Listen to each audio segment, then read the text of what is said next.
Welcome to Walk the Walk. I'm Roy Kaunds. I'm at the Takapuna Boat Club today, and my guest is someone who will probably become the Prime Minister of New Zealand in the next couple of weeks. Welcome to the show, Judith. Hello, Roy. How are you? I'm fine, thank you. Great. It's wonderful to be able to speak to you. I know you're very busy, but I thank you for the time that you're given Apna TV, so thank you for that. Thank you. Judith, before I talk about politics, or before I talk about any of your background, I want to ask you, are you familiar with Bollywood movies? Well, I am actually, Roy, and I am. Lots of glamour. Right. Why I asked you this is because I'm going to tell you a story very quickly, 30 seconds, and let's see if we can identify with the story. So, most Bollywood movies start with a young girl who is very homely and very studious, and in a very stable family with hardworking parents, and then that girl, meets a boy when she's in her 20s and falls in love. But the father doesn't approve because the father does not like, for some cultural reasons. Yes. So the girl and the boy decide to elope. Now this is how about 90% of Bollywood movies go, okay? Elope, get married, and then they come back and the father accepts them. Does it sound familiar to you? It does. It sounds awfully like my own story. That is actually me and my husband. So yes, very much like that, Roy. Yeah. So you grew up in the Waikato on a farm. Right. Can you tell us a bit about your background? Well, my parents were dairy farmers, and so it's milking cows, things like that. And I decided to go to university and to become a lawyer. And I became a lawyer in commerce and property and tax and also into businesses. My husband and I went into businesses. He used to be a police officer when I met him.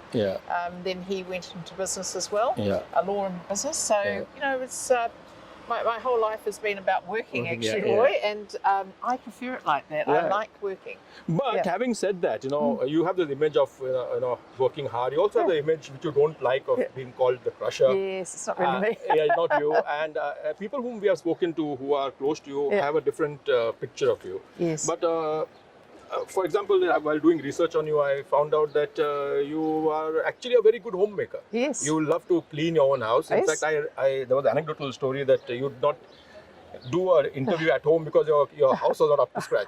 I'd been away for a couple of weeks. I needed to get it, basically get it up to scratch because I can't stand having an untidy house.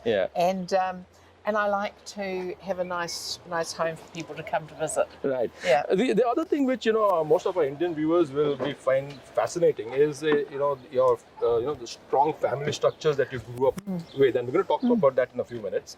And also your own family, your own son James. Yes. Who I think in his late 20s now. Yes.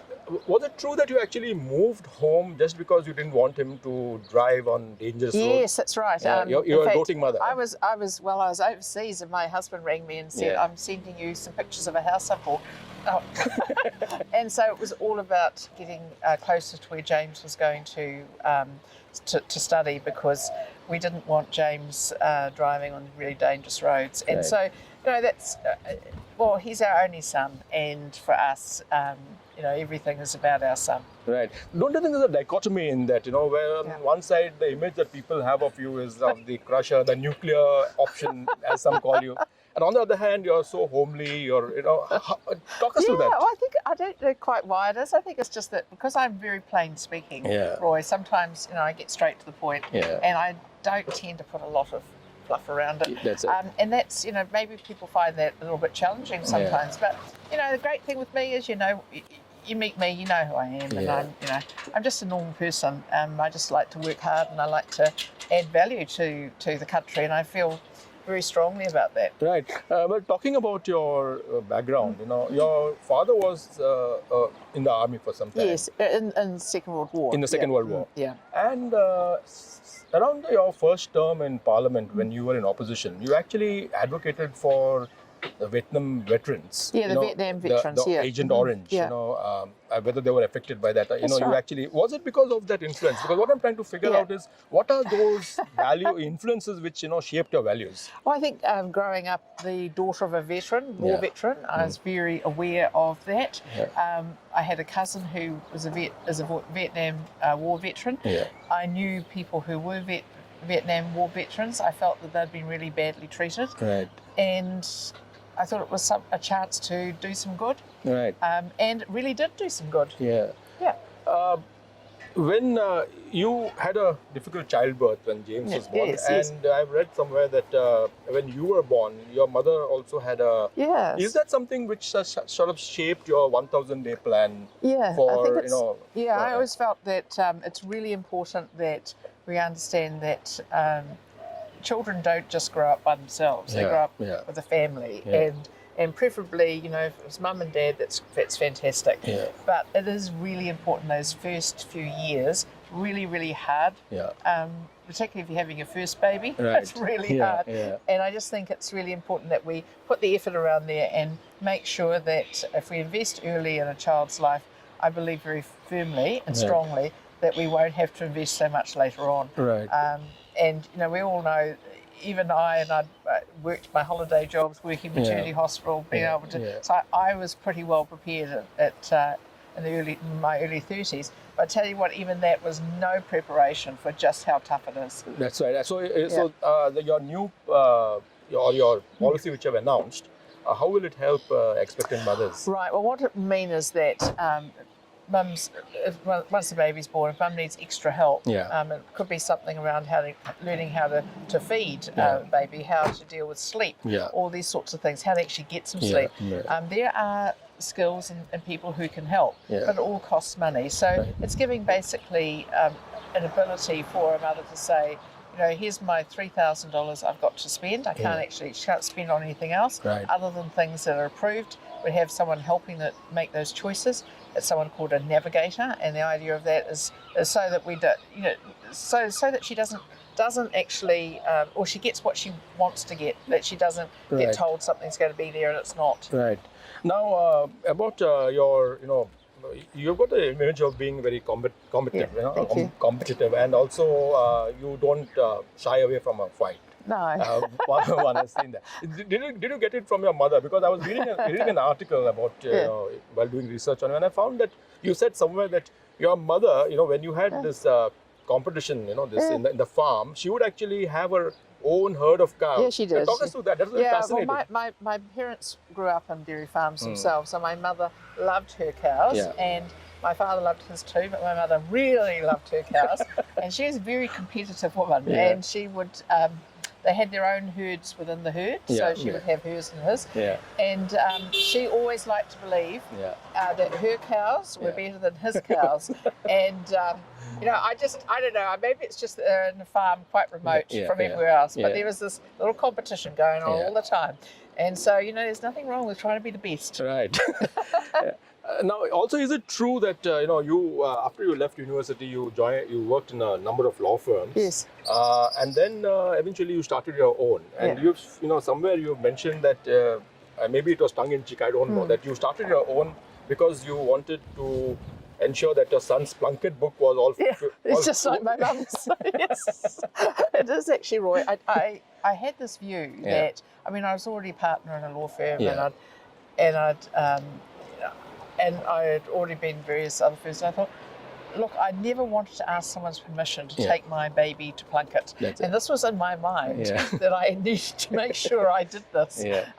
Which just goes to show, these things are very ingrained. That's right. And that's because my mother was very competitive about her babies being, having great Plunkett books. So it's funny like that. Yeah. But I think it shows you that maternal instinct is very strong. Yeah, and I find it quite amazing because, the kind of image that you have in the public, and, especially when all of these, journalists, some of them, woke journalists, they come and needle you and you give it back to them. Yeah. You have a different image from that very maternal. Well, I'm like one of those mothers who wants to look after her baby, and I think most people do. I just think there's nothing better than being a parent. Right. Now, after you went through your law career and you started your own firm, you ended up as the president of the Auckland Law Society. Yes, that's right. Yeah. Yes. Can you tell us how did that help you to actually come into politics? Because you weren't actually a political animal. No, I wasn't really a political animal before that. Yeah. But being president at the Auckland District Law Society and being on the board of New Zealand Law Society, that's really the politics, the legal profession. And I actually really enjoyed it. Right. And I'd become chairman of of of a company, and I'd been involved in various things there, and I actually really quite enjoyed that whole way of getting things done, and I found it very interesting. And actually got to the stage where I thought, actually, I'm finding that more interesting than I am doing more after 20 years. So, so anyway, and it also put me into contact with politicians. And I felt, a lot of people I dealt with and met were really, really good people. Right. And they were trying to do their best for the country. Right. What is interesting is that you actually grew up in a Labour household. Your parents were actually Labour supporters. You actually supported Labour for a long time, till maybe in your late 30s. Yeah. What happened? There was some story about you running a restaurant. Yeah, in the 20s, actually, late 20s. So what happened is that my husband and I had this restaurant, and he was working full-time as a police officer, me as a lawyer. Yeah. We had a business partner, and we found out the business partner ended up in a dispute with one of the staff members, and we got the full force of the unions on top of us, and we just couldn't understand what was happening and why that was happening to us. And we found the unions didn't care about the 20-odd staff that we had and what would happen to them or us, and they were about winning. And actually winning and other people losing their job was awful. I tell you what, it completely changed my mind, and I thought, actually, those aren't my values. Yeah.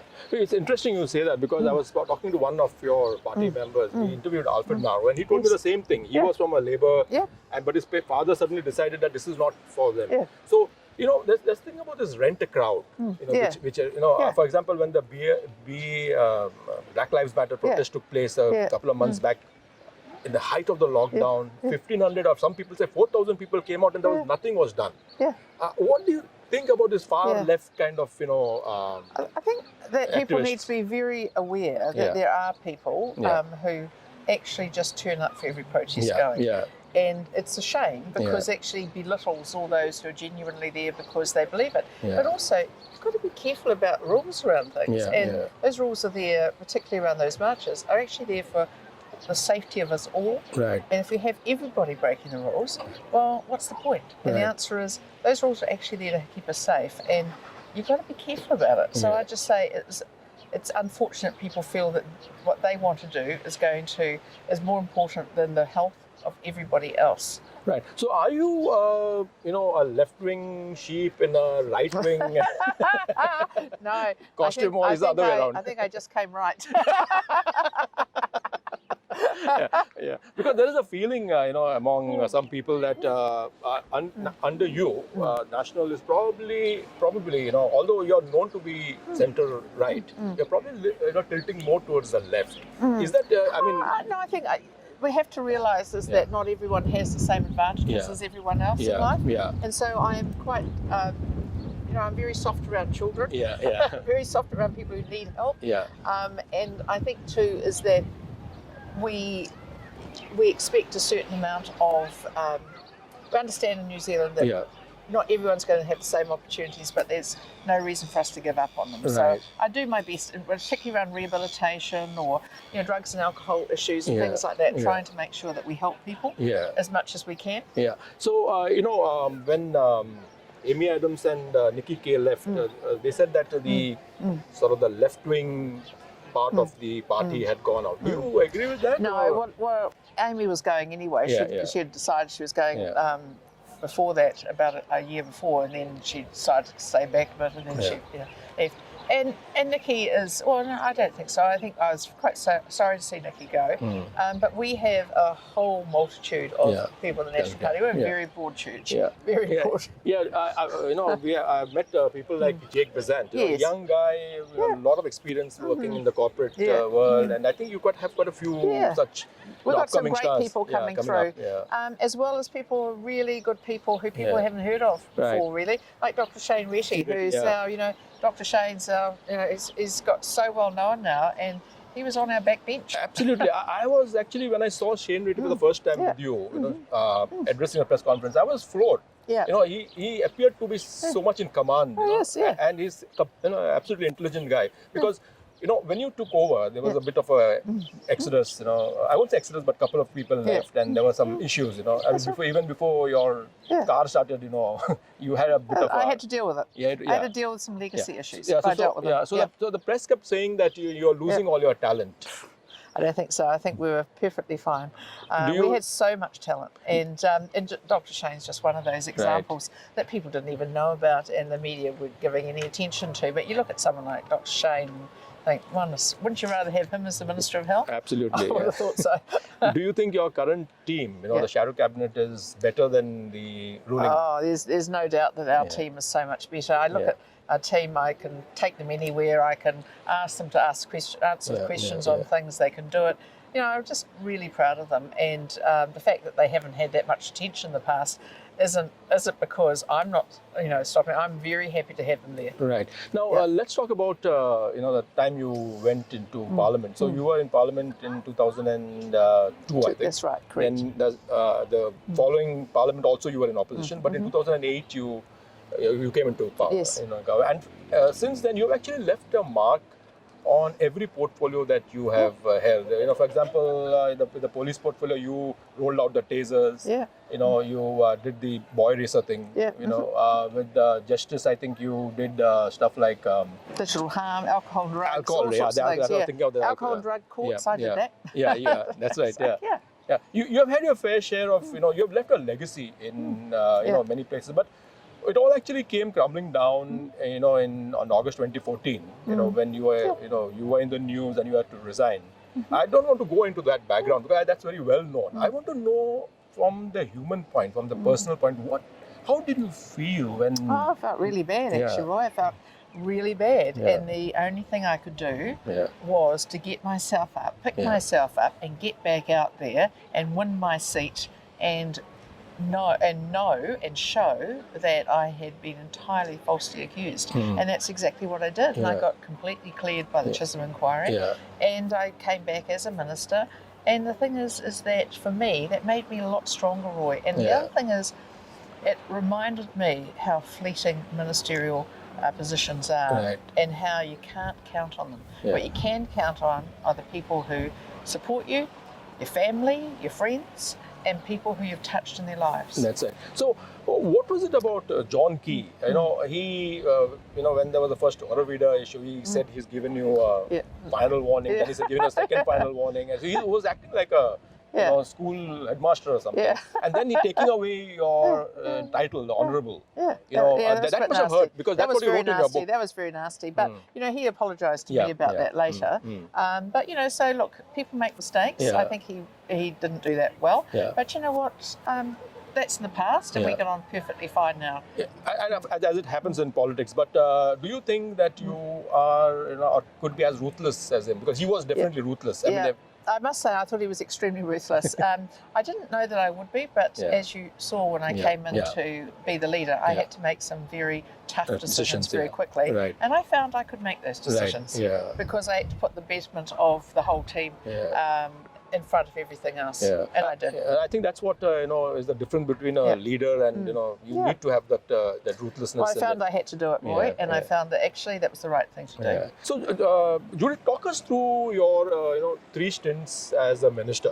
And because that is actually what has shaped people's understanding of you, and I think your law back, and I think I should tell our viewers that besides law, you also have a master's in taxation. That's right. Yes. So you're not a lightweight when it comes to understanding revenue and taxation. No, that's right. In fact, the first term I was a minister, I had police, corrections, and veterans affairs, and people know me a lot from that time. But also one of the things in corrections people need to know about in prisons is that.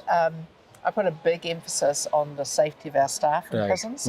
And so anybody was injured and they needed medical attention, I got the phone numbers of those people, of our staff members, and I rang them to check how they were and what was going on and did they have what they needed. So that was a big change. The same with police as well. But I also found that, the veterans, it was a portfolio that I was very aware of and very close to. So that was actually very easy for me to do veterans. And then we had the next term I had justice, ethnic affairs, and also ACC. And ACC had some very big difficulties for me to deal with.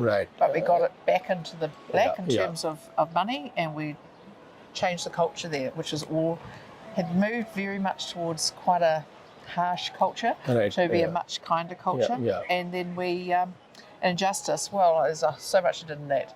Alcohol and drug courts, for instance, that was really important.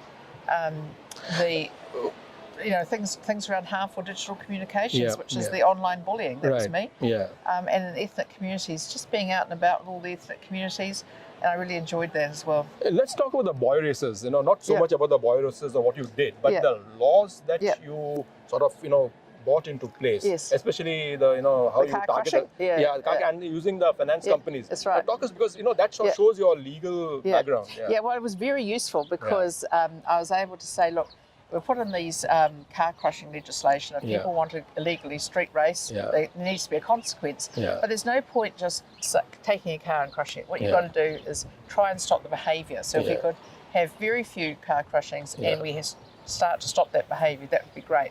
So the first thing is I looked at the fact, who owns these cars? Mostly it's actually a finance company. Mostly it's that. So what we did is we give them a warning, a second warning, and the third time, the car's gone. But those letters had to go not only to the illegal racer themselves, the driver, but also to every owner of the car, which is actually normally a finance company. And so the finance companies could then step in and say, hang on, and let them do that job. So we found that was from my background, doing quite a lot of commercial work and understanding that that's the way things worked. Right. And I think that's the kind of thinking that we require, especially in this COVID recovery.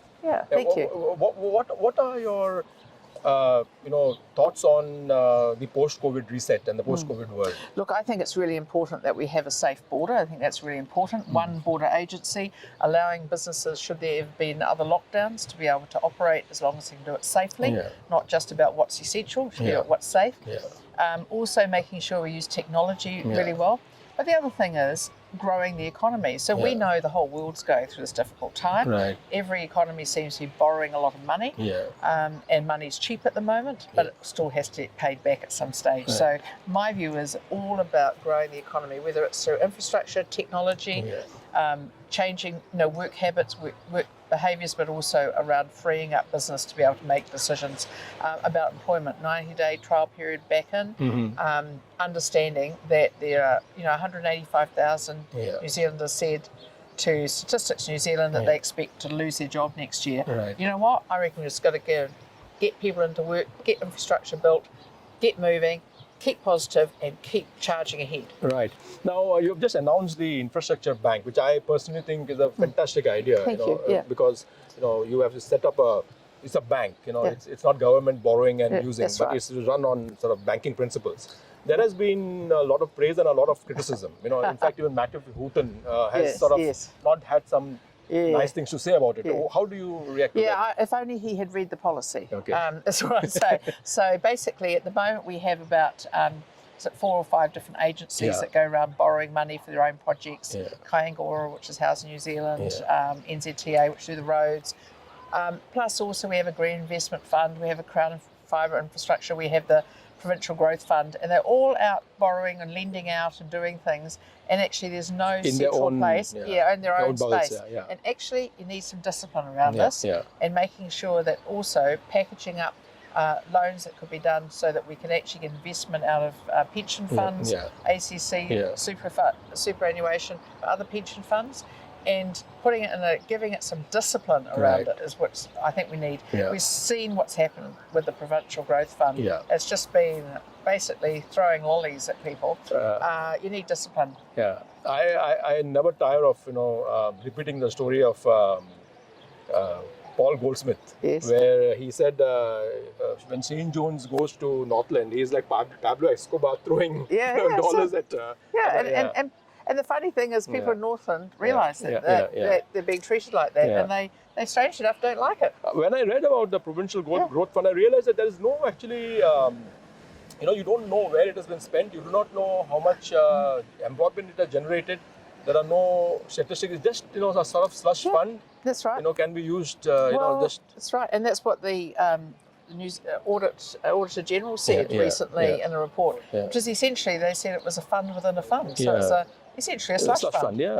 So talk us through the infrastructure bank that you're talking about. So this entity will actually be borrowing money from the market? From the market, and also we'll have some money in from the various agencies that it would be working with. So it would also be taking money in from various places, and it would be involved in helping to fund certain infrastructure projects. But it's also important that we would have it on our books. We'd have it, as strictly speaking, it's not counted in the Crown accounts, but we would have that as a section so that it would be fully transparent. And that bank would be paying dividends, absolutely, like it would, like a bank does, and it would be able to pay back, you know, interest and all sorts of things. But it's actually really about putting together people who are really highly skilled, rather than expecting that every agency has to have their own highly skilled people. We're only a small country. We don't have loads of people skilled in that area, but also understanding about contracts as well as the finance side. Now, with the national debt, almost touching 53% of GDP, do you think it can be done without taxing? Yeah, we certainly can. We certainly can do it without it, but we have to grow the economy. And the way of getting forward out of any recession is growing the economy. I mean, we're a small economy, very dependent on exports. So clearly, we don't put things in to stop agricultural, horticultural exports. Clearly, we encourage them. At the same time, we use advantages that we have, such as a lot of renewable energy, and that we use things like the fact we have, in many cases, highly skilled people here, but also New Zealanders who want to come back here, and others who want to come back here. Well, we've got a vision around technology that we make use of it. So today I've just been announcing electric vehicle policy, which is all about pushing modern ways of doing things. You, I think at one time in your career, you were also a spokesperson for social welfare, weren't you? That's right. That was when I was in opposition before 2008. And a lot of the policies that I worked on in opposition, we actually implemented in government, which is actually about getting people into work. The current Labour government has actually undid some of the work which the National had done. So they are also with the social welfare. Many activists actually say that instead of giving them, giving people a handout, you need to give them a hands up. That's right. Current government seems to be believing that, giving handouts is the way to go. And they're just, splurging on money. What's your view on that? Yeah, it's really thinking very small, isn't it? I think, when we have so little confidence in people, that they, I presume that most people want to do well for their families, for themselves, for their communities. They want to be proud of themselves. It's really hard to do that if you're taking always a benefit and you've got no way through out of that. And we all know that sometimes people are going to end up in a benefit for a period of time in their lives. Most people that I know want to get out of that.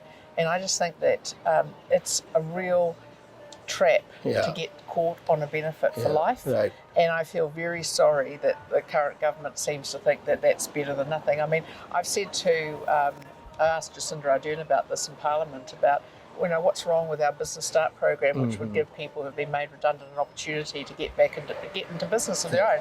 And she said, they should go to the Work and Income Office. Well, you're talking about people who have been Air New Zealand pilots, they actually want something better than that. And absolutely. I think, let's give them a chance. So, would you be, let's assume that,